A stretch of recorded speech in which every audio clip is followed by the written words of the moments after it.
Well, a lot of our listeners know how great our marriage started out. It did start out great. It was great for about... Because you are great. Well, for a month. It didn't last. Because they've heard our story. We're laughing now because we're in year 41, but at the moment... At the moment, I thought there is nobody better in the world than Dave Wilson. I love those moments when you thought that. Yes. It didn't last long. You didn't think that for 2 months. Because... 3 months. I thought it for 5 months. Okay. And then at 6 months, I said marrying you was the biggest mistake of my life. No, you yelled that. That was a great moment in our marriage. Yeah.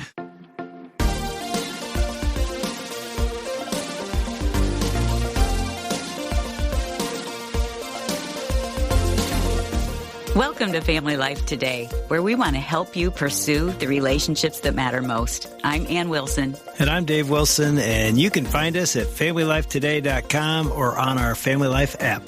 This is Family Life Today.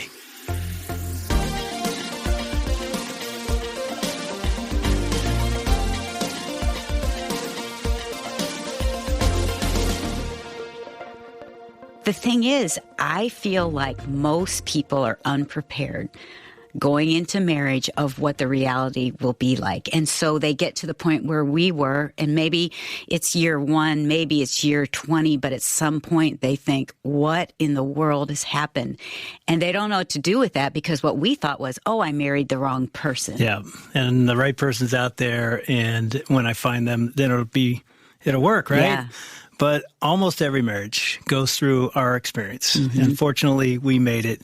But I think our marriages need help, and we've got help today in the studio. Welcome, Debra Fileta, with us. She's an author of a book called Choosing Marriage, and you're going to help us sort of help couples get through the tough, and it isn't always just the beginning of marriage, but it extends a long time, right? Yeah, it can be at any point in marriage can be difficult. But I think what you said is important, to realize that everybody's going to get to that hard place at some point so that when it comes, they're not shocked, they're prepared.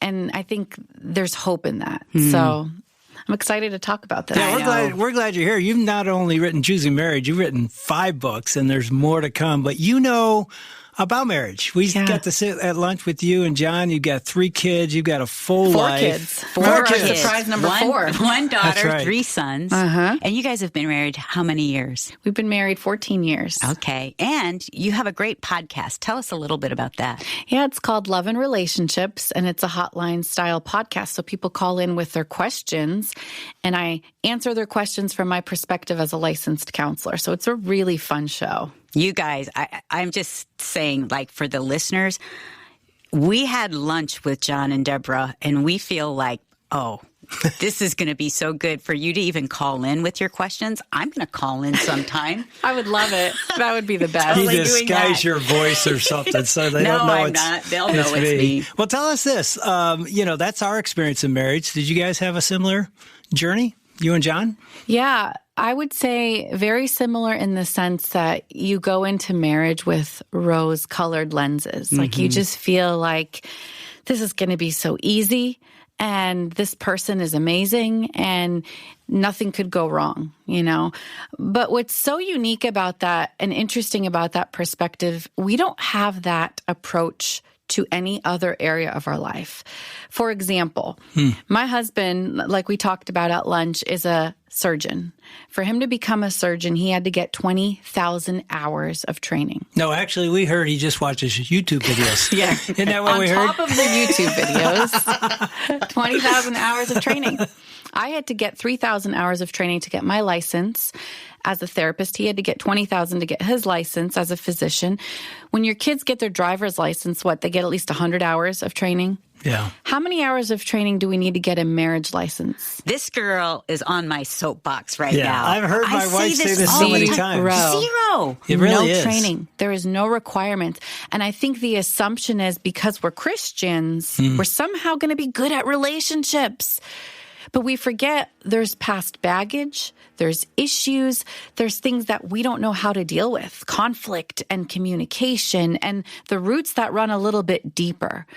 And so my hope for the message of choosing marriage is that we realize that a good marriage is made up of choices, daily choices, sometimes really hard, sometimes simple, but there are things we can actually do to begin to train for the process of a healthy marriage. It's almost like a muscle. You've got to train that muscle or it's going to atrophy. It's not just going to be strong on its own.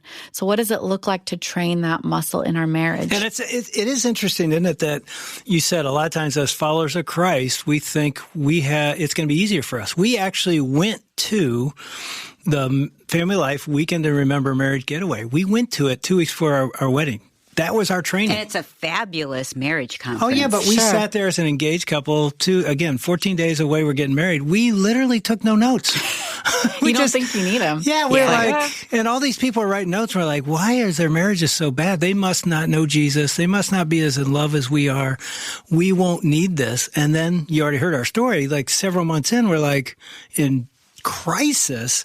So what is it about being a Christ follower that makes us think it's going to be easier for us? I think sometimes we tend to compartmentalize what it looks like to be a Christ follower. We focus in on our spiritual health, but relational health isn't necessarily the overflow of that because the roots run deep of things from our family of origin that we bring into relationships. And one of the chapters in Choosing Marriage, I talk about the fact that we all come to marriage with certain walls, ways that we communicate or don't communicate.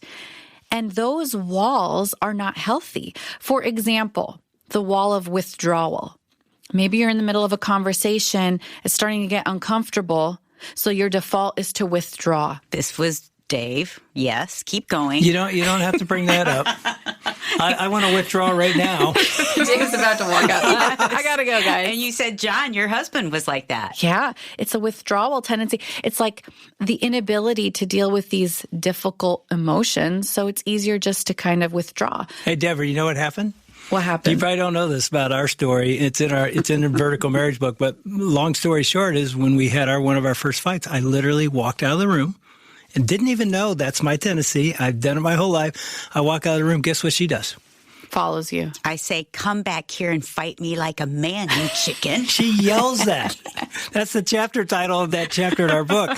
So, yeah, I had that. So talk about the wall of withdrawal or this thing you bring into marriage. So what do we do with it? Well, I think, first of all, recognizing that we have it, and understanding that some of those roots are things that you learn along the way. Yes. When it comes to dealing with conflict and communication, you're not born a natural communicator. You're not born knowing how to do conflict well. You learn based on what's been modeled to you. You learn based on your experiences. And so many times the things that we bring into marriage, we've got to unlearn and begin learning a healthier approach of what it looks like to say what we need. Another wall is displacement. Displacement is when we have stress or emotional discomfort from something else, but then we take it out on our spouse. For example, one day I remember I was home with the kids. I didn't have 4 at the time. 3 kids. They were all sick. Oh, you know what that's like, right? Yeah. 3 little sick kids. And they're little and they're young. They're little. There's diapers and noses and everyone's clingy. And John was like 15 minutes late from coming home from work. Which feels like 3 hours. Exactly. And he calls me on the phone and he said something wrong. I don't remember what it was. And it was probably something mild. Yeah. But whatever it was, I was ready for a fight. I was frustrated, annoyed. I had so much built up emotion from the day. And I took it out on him. I'm displacing. That's the wall I bring into my relationship, this displacement. I'm going to put it on him. Another wall that Wait. Let's well, go you back to dive to this one. into this one? Well, even with that, I'm thinking of wounds from our childhood. Yes. That we bring into marriage that maybe we haven't even talked about or acknowledged or know about, but they're back there. Is that displacement? Maybe we have anger issues or wounds. Can that carry through? 100%. I mean, think of some of the insecurities we carry from our childhood. I worked with a gentleman who grew up with a father who, in his household, it was dad's way or the highway. Yeah. And he never felt heard. He never felt like he was good enough. And years later, he carries that same wound into his marriage. Whenever his wife gets close, hey, can you do this differently? It's like, oh, you think I'm not good enough. Yeah. Because it's that displacement from the past that he's putting on her, you know? Yeah, I just want to stick up for John here. Did you apologize to him later? I did. You know, because it wasn't his problem. It wasn't his fault. You're a I'm sure he therapist. did say something wrong. But, you know, one thing that we've learned to do over the years is to be quick to acknowledge what we've done wrong and quick to apologize. In choosing marriage, I say that a litmus test of your humility is how quick you are to apologize and how quick you are to forgive. And I also spend some time talking about a proper apology isn't just, I'm sorry. Or I'm sorry you feel that way. Or I'm sorry you feel that way. Exactly. There's steps to really owning your role in the conflict. And where there is a conflict that involves two people, there are two people who need to own something. Maybe that percentage looks different. Maybe it's not always 50-50. Maybe in some cases it's 5 to 95. But if you don't have a role in the problem, then you also have no control. So you've got to see that ownership as a positive thing. I think sometimes we want to, well, I don't have walls. I didn't really do anything. This was all your fault. But if that's the case, then you actually have no control in the relationship. Oh, that's really wise. How do you identify that, you know, even as you were talking earlier, I don't know if you noticed this, and maybe it wasn't true, but I felt like when you said withdrawal wall, my wife looked at me. When you said displacement, my wife looked at me. When you said, I have those too, though, don't Dave. apologize. I'm just kidding. But it's like, you know, there were years in my marriage, I didn't even see it. I didn't know I had them. And one of the gifts God gave us is your spouse can help you see things. But what if you don't see it? How do you identify that you have some of these things in your marriage? I think that's my hope, is that I can help you identify some of these things from a therapist's perspective. It's not your wife. It's not your husband telling you, but it's like, hey, here are some things to be on the lookout for. Do you do this in conflict? Do you handle things this way? There's reflection questions because there's no cookie cutter. Everybody looks different. Everybody brings different walls into a relationship, and you've got to be able to recognize them by learning about them. If you don't even know what they look like, if you don't have a name for these walls, you're not going to recognize them. Well, I think that's the beauty of marriage. And when God brings two people together, we do recognize things in our spouse, and they call it out, and we have a choice if we're going to be defensive or if we're going to receive it. And I think the key is how we respond to our spouse. I'll never forget the first time that I apologized to Dave in our marriage. And he stopped. He's like, wait, what just happened? Did my wife apologize to me? I actually wrote it down the date. This is January 3rd, whatever. That was terrible, Which but I did. didn't even realize I had never done, but there was this sense of pride in me. Right. And I had this, from my background, this winner, like you have to win at everything. And to apologize meant, I had failed, which made me a failure. It would take me into shame. But I remember just thinking, like, have I not apologized to Dave? He was so much more quick to apologize than I was. But I love that maybe you didn't say it in the right way.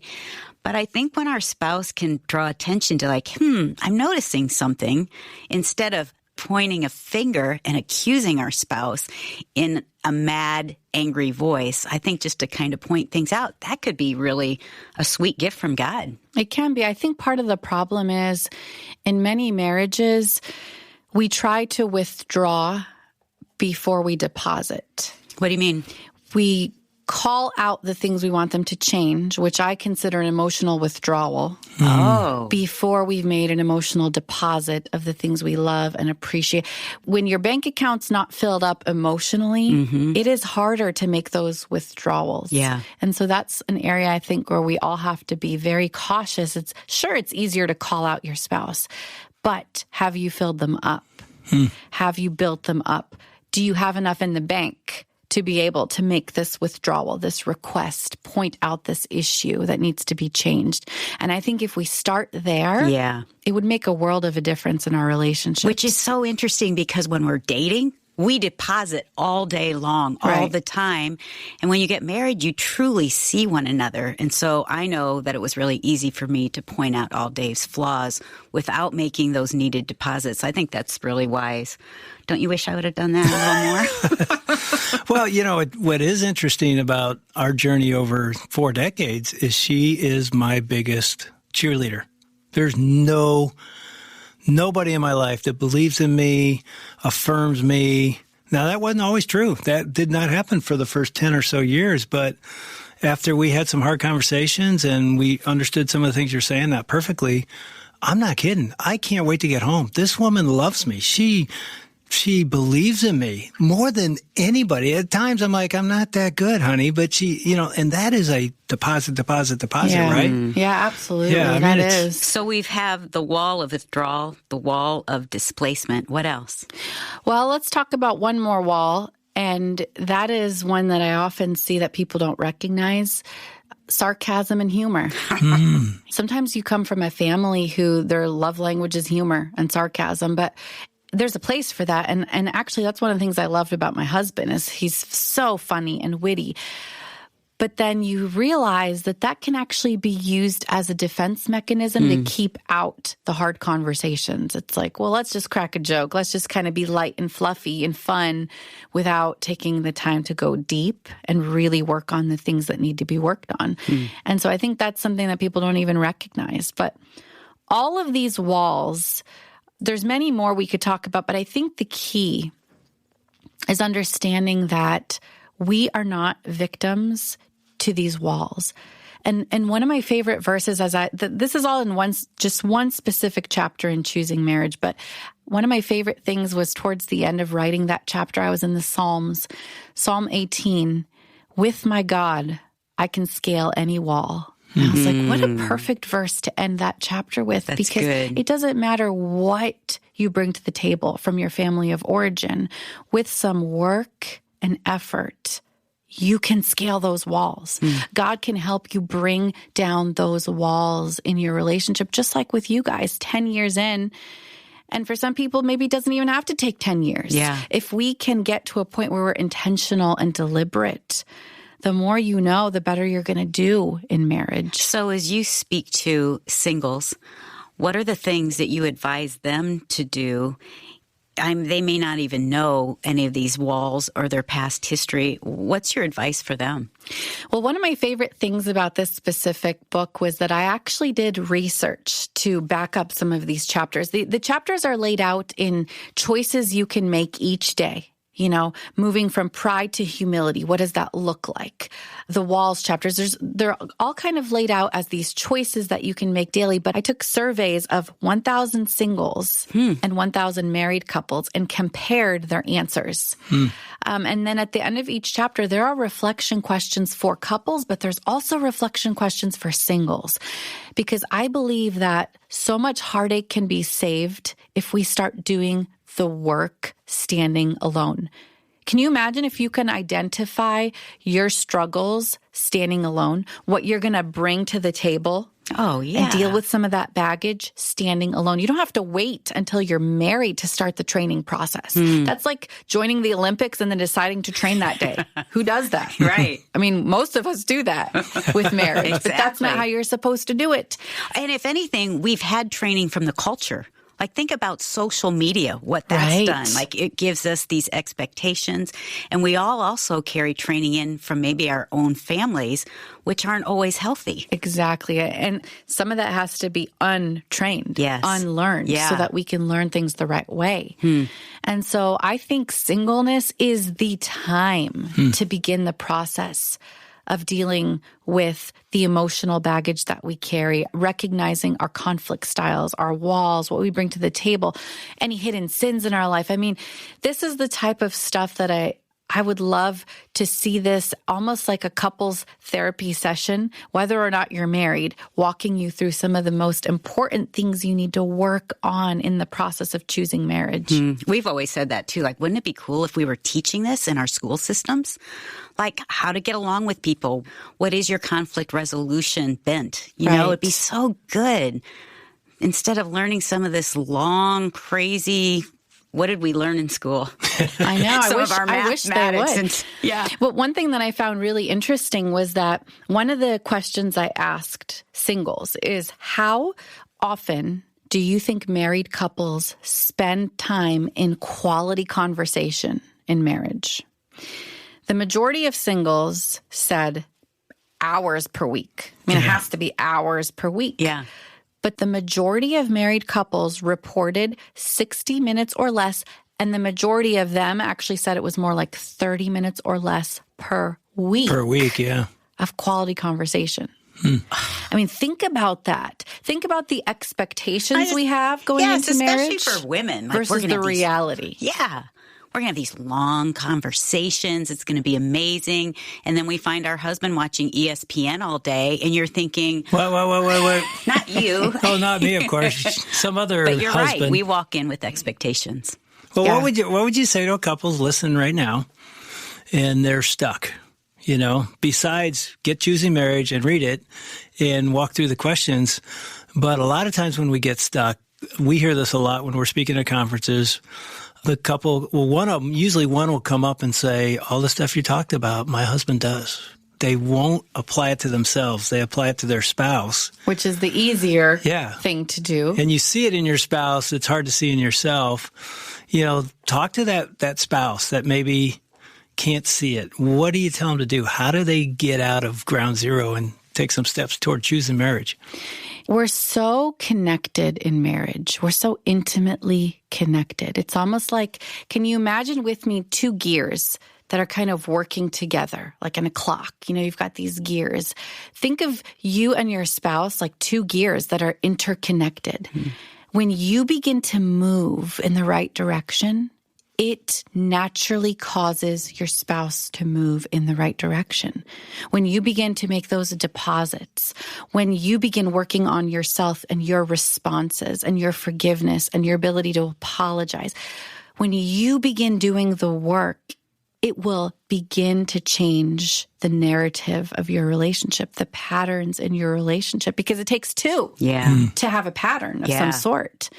And so if you're feeling stuck, realize that the one thing you have the most control of is your actions and reactions in your relationship. Your ability to share what you need, your ability to affirm your spouse, your ability to begin to heal and grow on your own. Nobody can stop you from doing that. And I truly believe it will begin to have a significant impact on your marriage as well. That's a good word. It's like look in the mirror and start with me.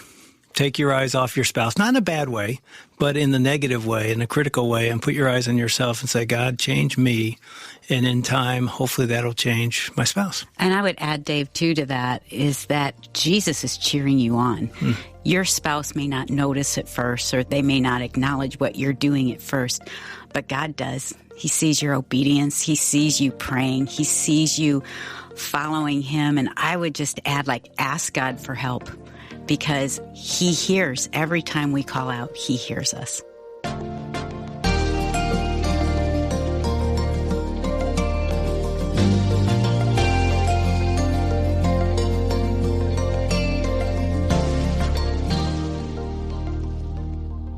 That is a great reminder from Ann Wilson that God is on our side.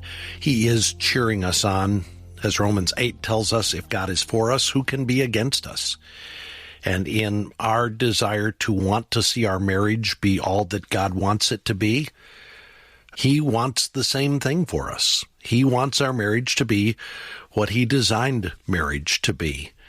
Getting there is what can be a challenge, and it's a challenge that Debra Fileta has addressed in her book, Choosing Marriage. Why it has to start with we is greater than me. You can find more information about Debra's book when you go to our website, familylifetoday.com. Order it from us online if you'd like, or you can call to order at 1-800-FL-TODAY. Again, the number is 1-800-358-6329. And then let me remind you about the special offer we're making this week to Family Life Today listeners. You and your spouse can join us for an upcoming Family Life Weekend to Remember Marriage getaway and save 50% off the registration fee if you sign up for the getaway with us today. We have a special offer that's going on this week and next week for Family Life Today listeners. You can join us for 2.5 days where we focus on helping you build a stronger marriage, understanding God's design for marriage, His purpose and His plan, knowing how to resolve conflict, how to improve intimacy in your marriage, your roles as a husband and as a wife. All of that gets covered in the 2.5-day getaway. We have more than 4 dozen of these events happening in cities around the country this spring, and you can find out when a getaway is happening in a city near where you live by going to our website at familylifetoday.com. Click the link for the getaway. Gives you all the information you need. You can register online to save 50% off the regular registration fee. If you have any questions about the getaway, call us at 1-800-FL-TODAY. But the point of all of this is make plans now to spend a weekend investing in your marriage this spring. Go online to familylifetoday.com and register for a Family Life Weekend to Remember Marriage Getaway. And do it now so you can save some money. Now, tomorrow, we're going to hear more about the priority of oneness in marriage. That's God's design, that two become one. And that can feel threatening. It can feel like you're going to lose yourself. But as we'll hear from Debra Fileta tomorrow, that's actually something that is glorious and wonderful. Hope you can join us for that. On behalf of our hosts, Dave and Ann Wilson, I'm Bob Lepine. We'll see you back next time for another edition of Family Life Today.